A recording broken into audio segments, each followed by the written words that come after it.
Mr. Shorty by Marty Robbins, sung by me.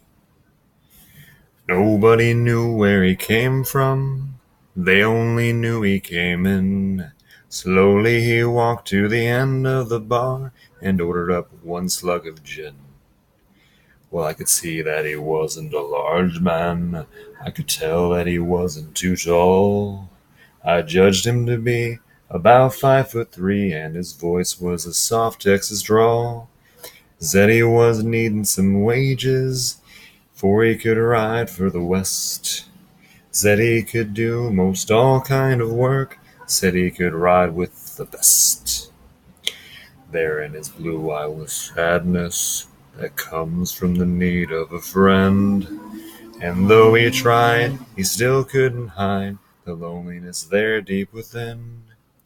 He said he would work through the winter for 30 a month and his board.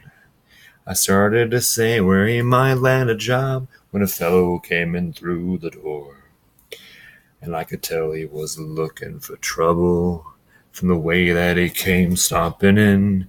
He told me to leave Shorty there by himself, come down and wait on a man. The eyes of the little man narrowed, and the smile disappeared from his face. Gone was the friendliness that I had seen, and a wild look of hate took its place. But the big man continued to mock him, and he told me that I'd better go find him a couple of glasses of milk, then maybe Shorty would grow. When the little man spoke, there was stillness. He made sure that everyone heard. Slowly he stepped away from the bar, and I still remember these words. Oh, it's plain that you're looking for trouble. Trouble's what I try to shun. If that's what you want, then that's what you'll get, 'cause cowboy, we're both packing guns. His hand was already positioned, feet wide apart on the floor. I hadn't noticed, but there on his hip was a short-barreled Bass 44. It was plain he was ready and waiting. He leaned a bit forward and said, "When you call me Shorty, say Mister, my friend, maybe you'd rather be dead." In the room was a terrible silence as the big one stepped out on the floor.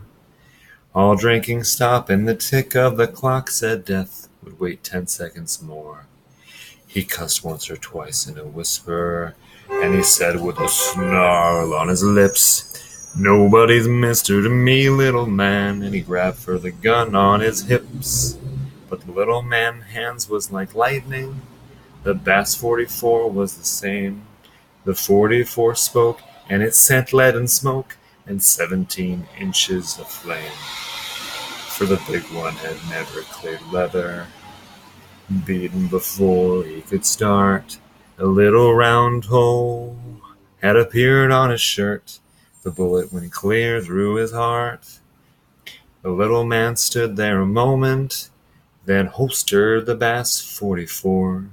"It's always this way, so I never stay." Slowly he walked out the door. Nobody knew where he came from, but they won't forget he came by. They won't forget how a 44 gun one night made the difference in size. As for me, I'll remember the sadness shown in the eyes of the man.